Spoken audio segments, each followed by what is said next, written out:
Hello, my name is Catherine Morris and I teach drama, theatre and performance and creative writing in Galway and at UCD in Dublin. Where Patrick and I have been co-editing a special issue of a journal called The Art of Imagining for the University Network of Capitals of Culture. And so we're really delighted that we can have this conversation together today. And I'm Patrick Lonergan, who, as Catherine said, is co-editing this journal. I'm Professor of Drama at NUI Galway and really looking forward to this conversation. Okay. And I'm Antonella Bundu. I'm talking to you from Florence, Italy. I stood for mayor of the city in 2019. I didn't win, but we were the third political force to come out. I am a leftist. I was head of a coalition of leftist parties. And at the moment, I'm sitting in the city council. I am vice president of the Human Rights Committee, and I am part of the cultural committee as well here in Florence, Italy. So it's a pleasure to meet you. I'm quite surprised. I don't know what you will be asking me, or more or less, yes, I have an idea, but I'm not so sure why I was asked to take part in this conversation. So I'm curious. I suppose, Antonella, I was really, I wanted to be in touch with you to ask you because first of all, the going for the mayor of Florence was so inspiring, and your work on anti-racism, on anti-fascism, and your work in politics in Florence has been extraordinary to follow. But also, I'm from Liverpool. And so when I read that you had lived in Liverpool and you'd studied in Liverpool, that was like a charm to my ears. And I just thought, at some point I would love to have a forum through which we can engage in a conversation. The other reason, is because Galway was capital of culture. So, on the edge of Europe and capital of culture and COVID. So this incredible situation where all the things that we were supposed to be doing and thinking about cultural solidarity, of trying to bring over artists from all over Europe to engage in workshops and conversation, and to think into that space about what are European capitals of culture for. They were supposed to be about trying to forge ideas of solidarity, and understanding about otherness and connection. And I suppose, certainly from our point of view, we thought it would be extraordinary to have somebody who has been, and is a major political activist in Italy, kind of engage with us on thinking about some of that today. Okay, so may I just say something? Okay, exactly. That's the exact word is the cultural solidarity. That's what's been missing here in Florence as well. Florence is like a major cultural capital here in Italy as well. And it's one of with the pandemic, it's one of the cities that has observed the worst kind of reflex, from everything that's happened with the pandemic, because what was missing as well was the solidarity, the same word you say. Okay, so what's been happening here in Florence, but not only in Florence, in most of these cultural cities, as we've seen in Spain as well and elsewhere, where the institutions, the political institutions, tend to think of culture, at least here in Florence, as in something that's not to be as in something that we've already had. So we're trying to work on culture that was created centuries ago. So we're not active. We're no longer active on what's culture, no. So what we find is that we tend to sorry for the and we tend to look at culture just to be used by tourists, from the outside. So we don't tend to culture for ourselves. So it's more like we have maybe the food industry that tries to go together with places like the Uffizi galleries, or anyway, institutions that have been there for centuries, for decades. And we, as we've seen, like lately, we had to vote the, I'm sorry, there's I have people talking at the back of that, because as I was saying, I'm in a bookstore. And anyway, and so the main problem was that as we've seen here in Florence, that we don't really create culture. So there's no solidarity. And now what's been happening, you have like the members of the food industry who are against, who are working, sorry, scusate, members of the food industry who are against people who work as in performing arts and museums, and everyone's standing on their own. And there's no solidarity between what should have been, what would have been normal and what would have worked better was for all of these people, as in students, art workers, institutions, to come together to form a network and see how to overcome the pandemic. And this has not happened because in the past years, and even before, we've only been working on sectors trying to attract tourists, which are mainly, as in here we say mordi e fuggi, meaning they only stay for at most like 2 days, and then they go. They only like come over and try to see the Uffizi in like 2 hours, and then they go to another gallery or to another museum, and that's not a correct way to be able to create a network that will be able to overcome not only a pandemic, but any other crisis we've seen so far. So as in politically, that's, I think we try to stress on the fact that there has to be a solidarity between all these aspects. Thing that has been missing and is still missing now, because even now, looking at the future, we just a couple of weeks ago in the city council, we voted for the it's called bilancio in Italian, the budget. I don't know that. And most of the money was spent on maintaining the cultural activities that are already present instead of investing on new cultural activities. And then, I don't know, maybe later we'll talk about, because we've just finished with the Black History Month, Florence. Maybe we can talk about Black History Month here in Florence and yeah, absolutely. And also the other thing to return to, I mean, I'd like to pass over to Patrick, but also to return to would be something, you know, that maybe the connections between your work in anti-racism and anti-fascism and those new communities in Europe and in Italy, and engaging those new communities in everyday kind of you know, practice. But Patrick, perhaps you would like to step in. Yeah, well, I'd love to hear more about everything that you've mentioned. There's just so much there. Why don't could we start with Black History Month? I'd love to hear more about that and maybe let the conversation continue from there then, perhaps. Yes, exactly. So, okay, here in Italy, we've been into, I've like taken part, as in I've been asked to do, for example, lectures, or to take part in not really performing arts, but talking about what's going on politically within Black History Month Florence. By the way, I'd just like to say that I don't know if you know, just over a week ago, I was at the British Institute talking about an anti-fascist partisan who was a Black Jew communist, Senegalia, and there was a Zoom bombing, is that what it's called? And I was attacked with, we had to stop the lecture, and then after half hour we continued again. I was attacked with people writing in the chat, I hate niggers, I'm sorry, and talking about Hitler and Mussolini, and so they had to interrupt the lecture, which was really quite, how would I say, it was quite worrying as well for the British Institute, because it's the first time that, because they're holding lectures every Wednesday with a global audience, which who is mostly interested in like Renaissance, or anyway Italian art from Florence as well. And so it was the first time they had this Zoom bombing. Anyway, I reported everything to the police, so we'll see. But apart from that, Black History Month Florence has been active here in Florence for the past 6 years. And they do not only do activities for the span of time which it takes for the not only in February, you know. So it's like a long-term project trying to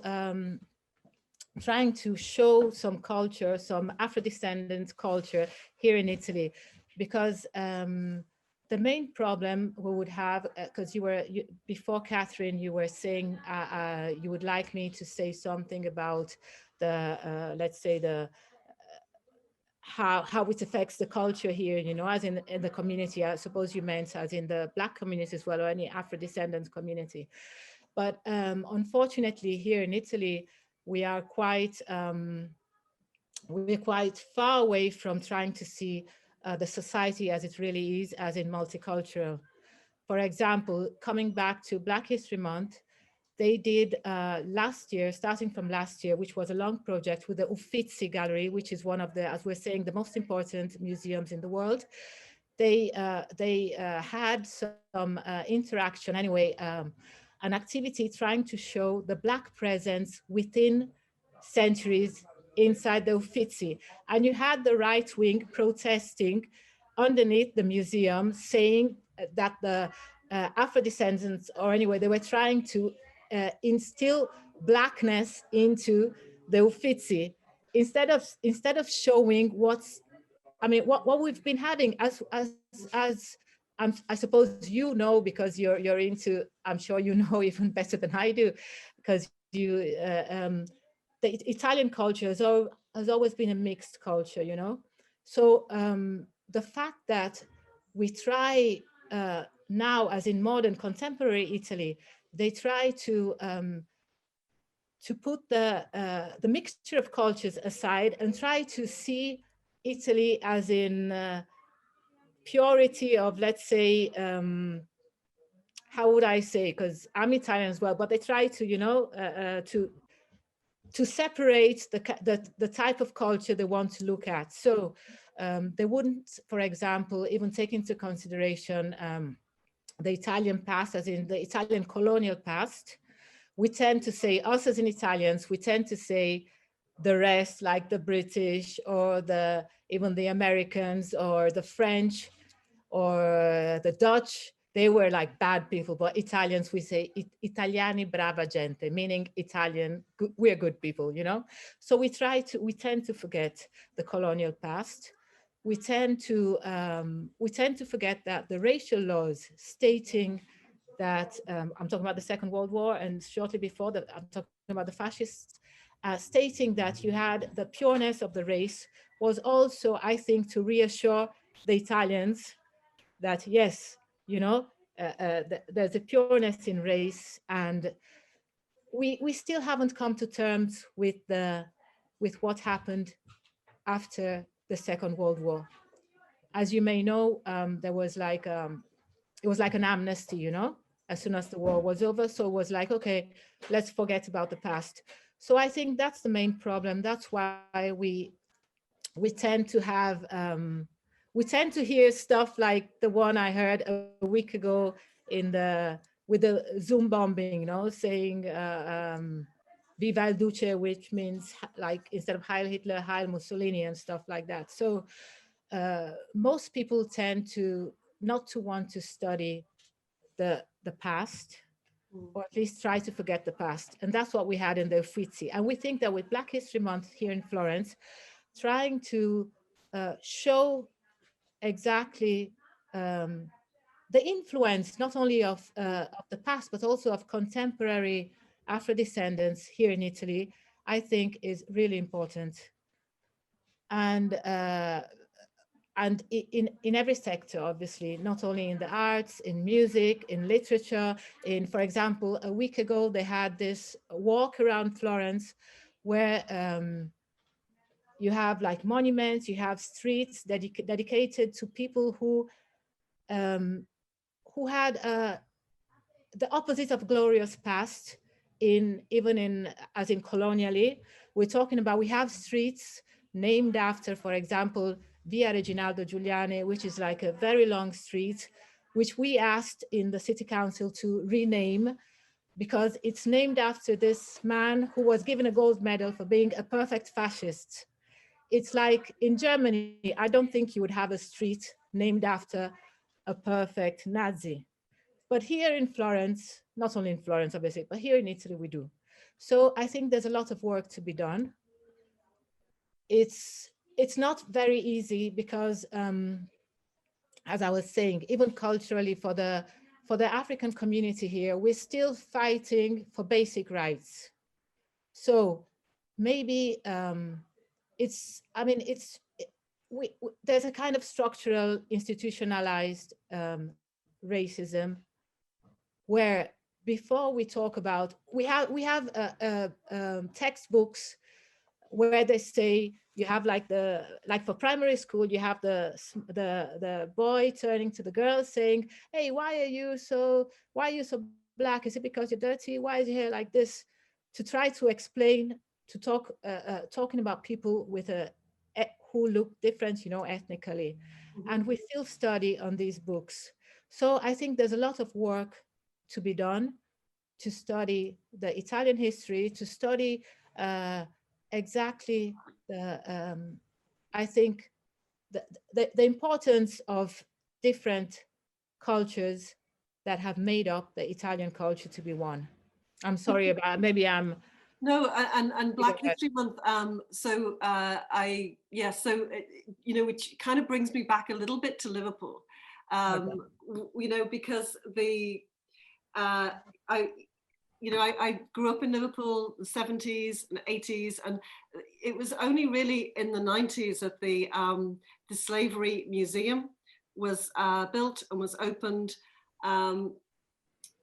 That sense of renaming streets or just becoming really intricately aware of the kind of the foundations on which the city was built, which is, to do with colonialism and slavery, and also the famine refugees, how people were treated as they come into a city. When I was writer in residence in the Central Library in Liverpool, I was writing a collectivist memoir. I'm working a lot with local history groups and doing lots of interviews with people. And the experience of asylum seekers coming into the city it reminded me in lots of what they would say or be talking about as their experience, as what I was reading about in the famine refugee documents. And I suppose it's just thinking about how the capital of culture in Liverpool, they won that in 2008, and it was really transformative for the city. But it was also an opportunity for the city to think back. Exactly. And so I just wondered about your relationship with Liverpool. Okay, I didn't live that long in Liverpool, so you were talking about 70s, you're talking about 80s, 90s, sorry. You were there in the late 80s, were you? Yes, I was there in the late 80s, yes. And actually, I worked for a while in the Black History Library within the Charles Wharton Institute. Charles Wharton was someone who was lynched, in the... He was actually, I mean, he was just back from war. He had his uniform on. Yes. And he was chased through the city and drowned. There's now a monument just on the docks for him. Okay. Yeah, okay, exactly. So I was, and I lived in Toxteth as well. So in the late 80s, you had just had the riots as well in Toxteth, not only in Brixton. And it was I lived 3 years in Liverpool, and I only went around Liverpool on an upper decker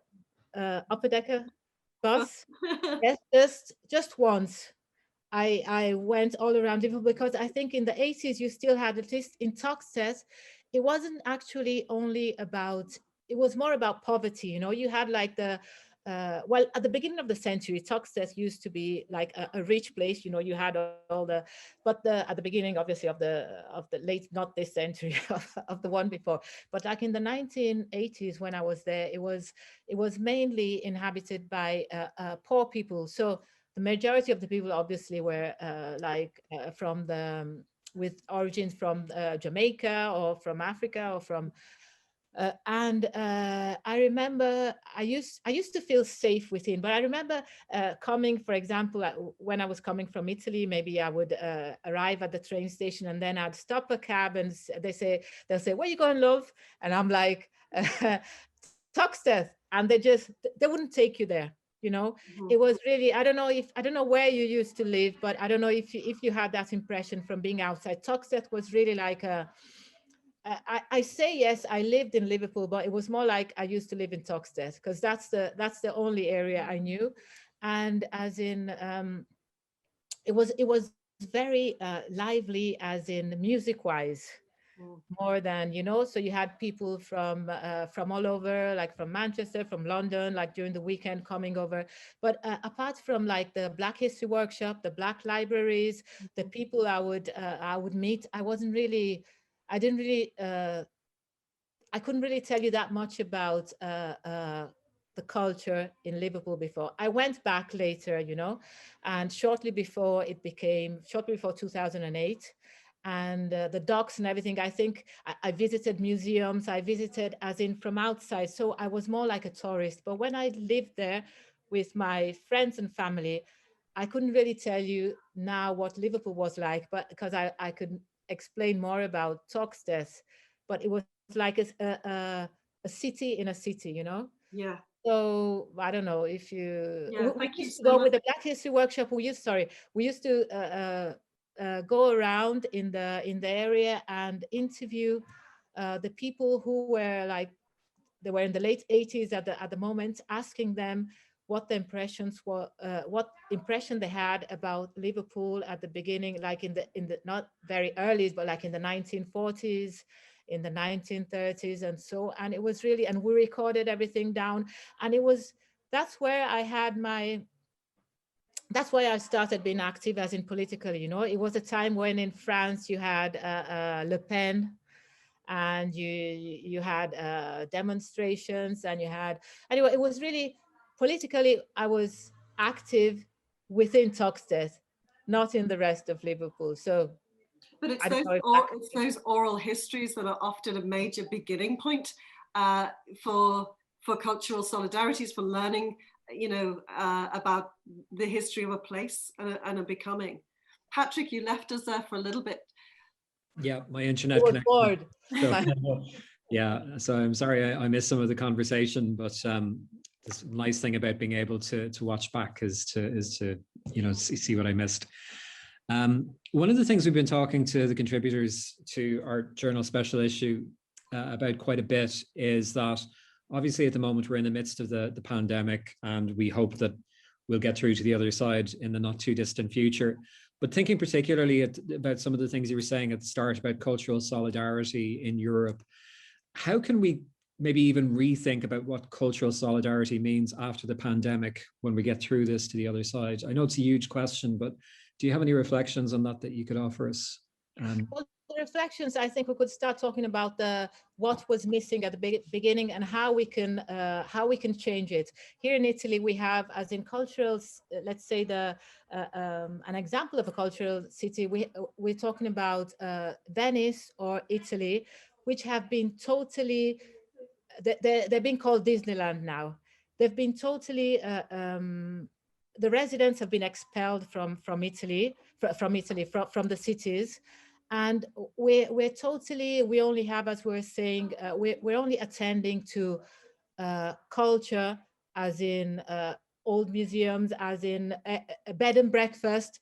So the people who will come over to see the David or to see the Duomo will be able to spend some time and will be able to eat cheaply in a restaurant and everything. So what we've seen that we need to change totally with the pandemic is to allow cultural workers to be able to not only attend to others, but to be able to perform, to be able to live, to be able to have their own space, and not only in the UNESCO area, as in which is only a few kilometers wide, but to be able to work in the rest of Florence as well. And now we have, as we're saying, we're only attending to tourists, so it's totally empty. If you see pictures of Florence now, they're totally the policies that the national government has done for these cities is okay. You don't have the only people who need to be working are people who have to do other types of jobs that have nothing to do with culture. So there are no funds for people who've been working for years in these areas. There's no how would you say perspective of reopening in the future. There was this minister, this Italian minister, who about 10 years ago said, "You do not eat with culture," Hmm. which is very sad, because they see culture as in, okay, just plain entertainment without everything that's behind it, the people working behind it, and also how to maintain it and to continue producing culture. So the first thing that was blocked here in Italy, it was were the museums and theaters. Well, I suppose theaters have been closed everywhere, and schools as well, which I think that is quite sad, because the fact that the reason is because they say public transport and won't be able to like take people to the factories, take people to working places, and at the same time attend to people who need to go, to youngsters who need to go to school. So the first thing they've put aside, we think, is culture, as in we're talking about education as well, which is definitely part of culture. Instead of implementing transportation, or anyway thinking that they all need to be on the same level, the answer they gave is culture can wait, entertainment can wait. So they say you can do, I don't know, like we have the Il Maggio Musicale, which are like huge theaters where you have the people work. They say we've called it a kind of like Netflix of culture. They think, okay, that can be set aside. That's just plain entertainment, so that they don't actually, with the lack of solidarity between the workers, there's not a single stand. How can I say? You don't have people coming together and saying, no, listen, this is we need to how would I say? We need to all come together, and we're not only talking about the singer, for example, not being able to perform, or the lighting designer, or the person not being able to rent a house and everything. There's no the lack of solidarity. That's what we're seeing now, and we're trying to. We, as in a political force, we're trying to talk to because we're at the opposition at the moment. We're trying to to explain and to see that we need to rethink totally the way we were trying to attract tourists, instead of trying to talk to the how would you say, to the people living in the territory as well, the people working in the territory, to cater for them as well, because most people come to Florence, work, and then they can't even afford to live in Florence, because it's all totally, you have prices even to go to theater or for the museums, because in England, if I'm not mistaken, or at least it used to be, most museums were free, right? Yeah, and in the Republic of Ireland as well. Most Ireland, sorry, yes. Yeah, but in England for a while they were not free, and it was quite devastating, and yeah, but in the Republic of Ireland, most of them are free. And here they're not. So not only are they not free, they really, you see that they only cater for, they're like, okay, we don't have tourists, we need to close them down. They don't even think they need to talk to the people from Florence, because I mean, I think we all need culture as well, not only tourists coming from abroad. But that's the first thing they locked down. They closed down. The culture was the first thing, because they didn't have people from abroad. They thought, okay, you can't cater to the needs of the people from Florence. So we think we have to totally reconsider what we see as culture. So if it's just trying to make people see statues from the past or trying to create work as well, proper work and culture, because we're talking about labor as well, because we're not only talking about, we have to see it from both points of view. Yeah, I just wondered if I could ask about interconnections with universities and city council and government in thinking collaboratively. I mean, you work, you know, a major part of how you operate as a political activist is within that space of coalition. And it's a really, to me, that's a very important way of thinking about solidarity and cross borders and all of those things. But I just wonder, within the city of Florence, do you see any major connections of thinking around education of cultural workers? And no, we're supposed to have, it would be perfect to have a cross-institutional network where you work with students, with university, with the, going back to, let's say, to Black History Month, which has been going on for 6 years, and together with the city council, but let's say the mayor has never ever met the president of this association. So it's all totally separate. mm-hmm. For example, when we talk about multiculturality, do you say multiculturality Mm-hmm. in English? Yeah, Okay. multicultural. When you talk about the only, let's say, the only, as in institutionally, when you talk about this, the only thing that comes to mind is teaching Italian to foreigners. They don't even consider the culture that can be brought from, you know, how the Italian culture can be enriched contemporarily. When you talk about being multicultural, they only say, okay, we'll teach them Italian. So I think there's a lot of work to be done. And even for the, as I was saying, even for the different communities of non-Italians that we have on the territory, it's really hard to try and reach, or try to construct something that can be that can put together the comune, the city council, the university, the students. It's all seen as in separate, you know, they're all separate communities which are very hard to relate together and to come together.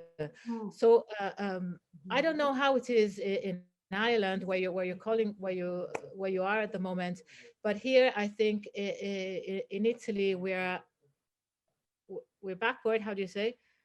There's a lot to be done.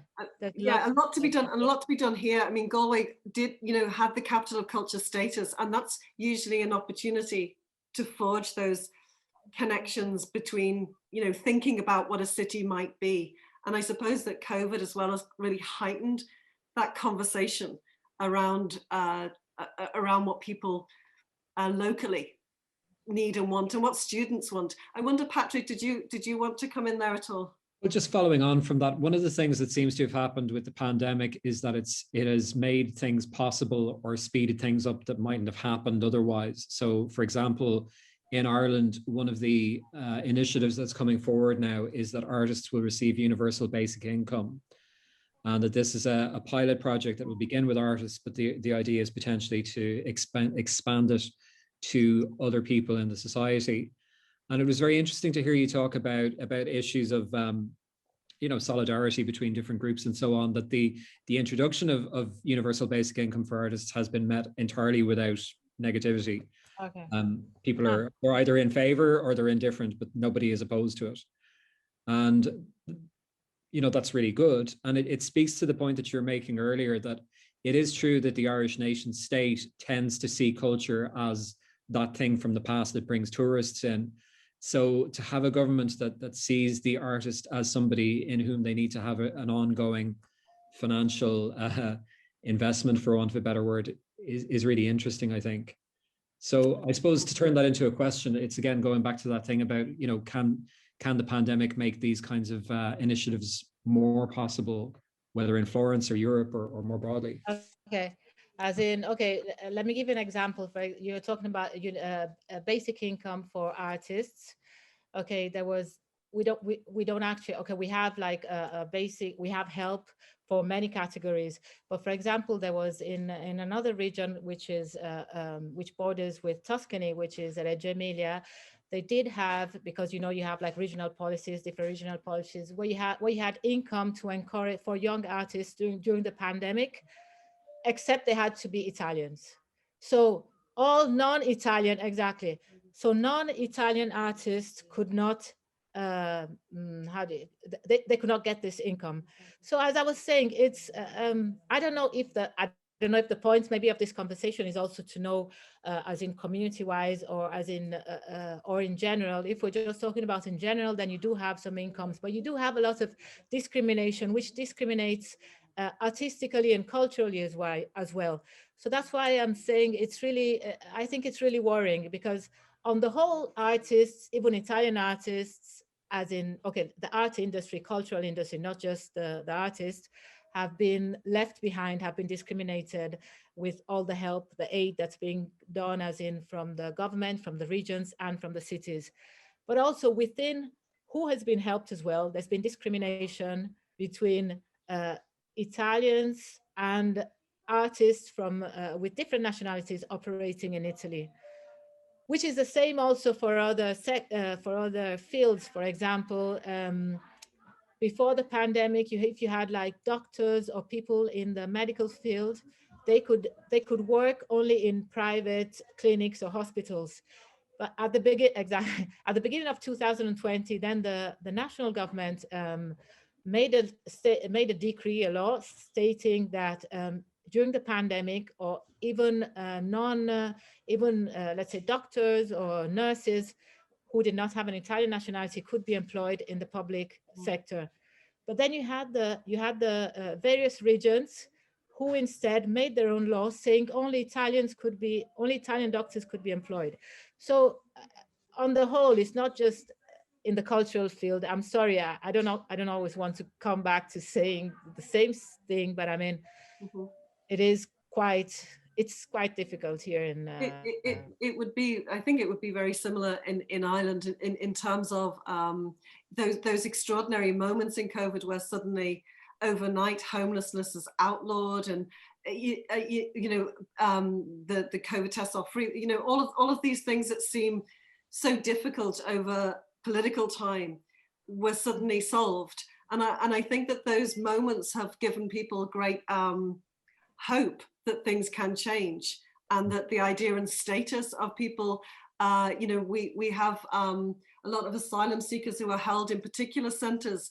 What are they called, Patrick? The direct provision centres. The direct provision centres, where they people have been in there sometimes for over a decade, living in small rooms with families, and they're not allowed to have status. They're not allowed to work, and it's devastating, to feel that there are these huge inequalities in which we are living.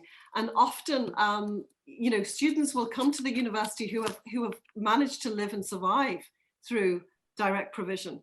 But recently that law, they've said that they're going to try to close those down in the next 3 years, and hopefully give people a much shorter time to wait for some kind of residency status, which will give them the right to work and to earn and to vote and to participate. Okay. Here you have a waiting list, which is just shortly over 2 years. You have like 2-3 years where you have to wait, and within that period, it's very difficult, obviously, for you. You can only you can work, how do you say, in the black market. So obviously, that's not good for society on the whole, because you tend not to contribute, and that's it. So yes, I think in Europe on the whole, they're trying to cut down the waiting time from when you ask for your status to when you're actually allowed to know whether you can stay in the territory, whether you can work or you can study or whatever.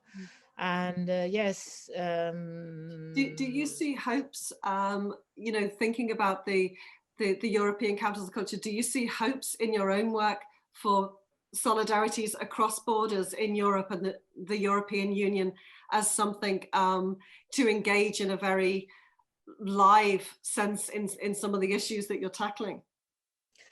Well, if I would like to see, hope. I'd like to be positive, but at least as I've seen with the, I don't think we're going in the right direction, I would say, because let's say, as in, okay, for Afro-descendants communities as well, if we're talking about that, after the Black Lives Matter movement, there has been some, we're being listened to, you know, so it's more, okay, they listen to you, but from there to actually do something, as in, let's say elsewhere, we've seen like where they defund the police and maybe they give more money to the community for other kinds of projects. Here in Italy, we're being, in Florence as well, we're being listened to more, let's say. Mm-hmm. So maybe, yes, maybe there'll be more hope. There's more, we're reflecting, there's more reflection on, how would you say, we're not reflecting, we're what's the word again? And you have people who are thinking more about, okay, we know what's happening, we know what's going on. If they listen to the solutions that people try to give, finally, maybe people are trying to see that it could be positive for the community on the whole, for Italians and non-Italians. Mm-hmm. So I think I'm not so sure about the near future, but I'm sure, like, on the long run, if we continue on this, if we continue after May 2020, after what happened in May 2020, maybe it'll be easier to be able to carry out politics. Let's say in the city council, if I start talking about the first thing they tell you, they say it's like even giving you citizenship, you know, you have so many obstacles. You have people who are born here, who are Italians. I know it's the same, not only in Italy, but you have like laws which need to be which are sitting in parliament for years and years. And they have a lot to do with, you have this, it's jus culturae, you know, to be given the citizenship depending on the on your cultural ability, how long you've been here, how long you've studied, if you know the language and stuff. And that's been sitting, waiting in the parliament as well. Apart from, so I'm not saying we're like, I'm not trying, the more I'm talking, the more I'm depressed. I'm talking to you and I'm like saying, oh God, we're still here. But anyway, I think we're fighting hard to be able to be heard. Yeah. And maybe something is improving on the whole, as in, and I think as in culturally, I think Italy should be on the forefront to show it. There's this very beautiful, maybe I'll send it to you later. There's this very beautiful from the it's called Prayer to Remain Human, from Tommaso Montanari, which is who is a professor. He's an art historian. Do you say art historian? Okay, here in Florence.